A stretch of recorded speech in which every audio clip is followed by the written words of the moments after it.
ఇది అమెరికాలో అవకాడో. అమెరికాలో అవకాడో చాలా స్మూత్‌గా బావుంటుంది మెత్తగాను. మన దగ్గర అవకాడో ఇంత స్మూత్‌గా అనిపించదు.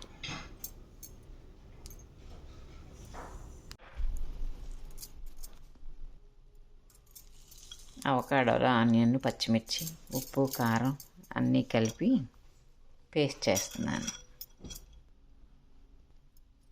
కొద్దిగా సాల్ట్, కొద్దిగా కారం, కొంచెం పసుపు, చిన్న టమాటా ముక్కలు, కీర్ దోసకాయ ముక్కలు కూడా వేసుకుంటే బాగుంటుంది. ఇదంతా బాగా మిక్స్ చేసి పేస్ట్లా చేసుకోవాలి. ఇప్పుడు కొంచెం నిమ్మరసం కూడా పిండుకోవాలి, చిన్న ముక్క.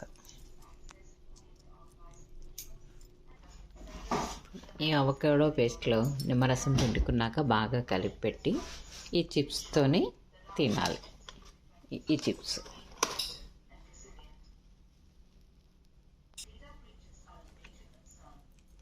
ఇలా తీసుకొని ఈ చిప్స్తో తింటే బాగుంటుంది.